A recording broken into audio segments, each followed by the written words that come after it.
The Scottish National Party, meanwhile, at their conference in Aberdeen, is being prepared for a summer of campaigning on independence. But can another referendum be carried out before Britain as a whole has left the European Union? Nicola Sturgeon, Scotland's First Minister, joins us now from Aberdeen. Good morning, Nicola Sturgeon. Can I ask Good morning, Andrew. Can I ask you about that timing issue, first of all? Is it possible for you to have another referendum before Scotland, with the rest of the UK, has left the EU?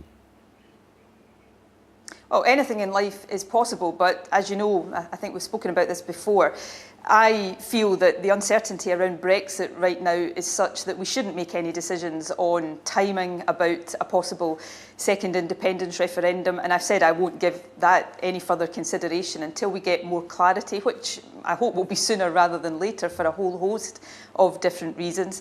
And what I was saying to my party conference yesterday was, let's stop obsessing all of the time about when we might get the chance to vote on independence again. Instead, let's engage people in the substantive arguments. Let's address people who still ask the question, why should Scotland be independent? And of course, this is a good time to have a debate that is very much focused on maximising our opportunities as a country rather than just resigning ourselves to the inevitable damage that Brexit seems destined to do to us. And yet the timing is crucial, because it's the difference between Scotland potentially becoming independent while still part of the EU with all of those obligations and rights and so forth, or having to start to negotiate to join the EU completely afresh after she had left. And therefore it is very important. And if you are saying, as I think you are, you're not going to look at this again until the autumn, there is not time between then and March 2019, when we leave the EU, to have that second referendum, is there? No, but even if it doesn't happen before then, Scotland will still have options. I think one of the things Scotland and the people of Scotland are probably going to be quite sceptical about if this issue has been debated again are all the scare stories we heard in 2014 about if we become independent, we'll be thrown out of the European Union and it will take years and years to negotiate our way back in. It's because we didn't become independent that, of course, now we're facing the prospect of being taken out of the EU, even although most people in Scotland didn't vote for that.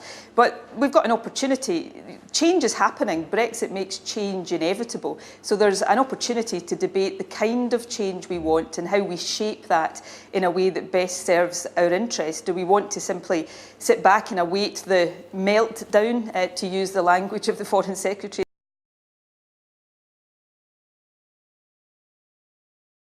and hope, and how we maximise the many opportunities we have as a country? And I think most people have an appetite to do the latter, to look forward with hope rather than constantly be caught in a debate that seems founded totally on despair, which is the Brexit debate at the moment. I think if I was watching at home, I would hear Nicola Sturgeon say, in effect, no Scottish independence referendum until after Brexit.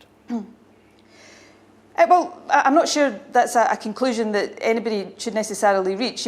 What people will hear is me saying exactly what I've been saying since this time last year, actually, which is, people feel very uncertain about the Brexit future.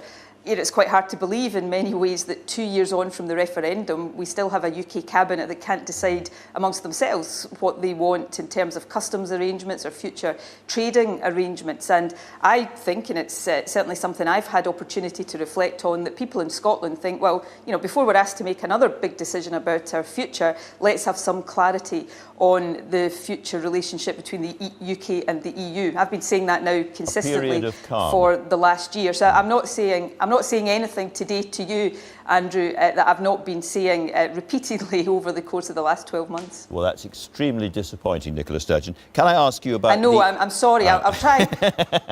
Can I ask you about the... I'll try to give you an exclusive in the remainder of the interview. Thank you very much. Well, this is not probably that, but Amber Rudd and Ian Duncan-Smith, writing today in the Sunday Telegraph, have championed what's happened to the Withdrawal Bill in the House of Lords, where you wanted all the powers from the EU to transfer straight back to Scotland or Northern Ireland or Wales, and they put a backstop of 7 years before that happens when it comes to big important things like fishing, and I can see the sea behind you, and agriculture. What's your reaction to what's happened there?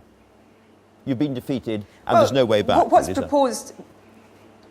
What's proposed in the Withdrawal Bill right now is unacceptable to the Scottish Parliament, and the Scottish Parliament voted overwhelmingly against giving consent to what's been described as a power grab. So let me stress, it wasn't simply the SNP that said we shouldn't accept this. Labour, the Liberal Democrats, the Greens, it was only the Tories that wanted to sign up to that power grab. Now, what are you going to do about it? There is, well, firstly, our MPs in the House of Commons this week will be trying hard to bring this to the floor of the House for a vote. I'm writing to the Speaker of the House of Commons today to ask him to ensure that there's time for this issue to be properly debated. So I still hope, even at this 11th hour, that common sense will break out on this issue, because this is quite an important issue of principle. This is not about giving the Scottish Parliament new powers or extra powers. It's simply about safeguarding the powers we already have. And there's a very important convention that's underpinned devolution for 20 years now,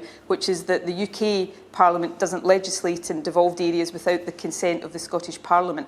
So I hope the Tory government will not rip up that convention. You think this is an unconstitutional change? I think it is, based on the conventions that underpin the devolution settlement, not just in Scotland but in Wales and Northern Ireland as well. It is unconstitutional. That's why I hope, and we're getting very close to the end game in this, but I hope that we will see the UK government respect the Scottish Parliament, because if they don't, then I think it will simply prove what a lot of people in Scotland have long believed, that the Tories can't be trusted with devolution. OK, very, very quickly, there's 14 big votes coming up on Brexit in the House of Commons in the week ahead. Will the SNP be voting against the government on every single one of them? Well, we'll be voting for customs union membership, we'll be voting for single market membership, we'll be voting to protect the powers of the Scottish Parliament. I don't know that we know exactly what issues will come to the vote, but I think you'll find the SNP opposing. Absolutely. I mean, I think we are getting close to crunch point. We probably should have reached crunch point a long time ago, but the government is trying to reconcile lots of different irreconcilable issues, and they risk taking the UK off a cliff edge on Brexit. So the sooner common sense around issues like the single market and customs union breaks out, the better, and I hope that we will see that happen this week.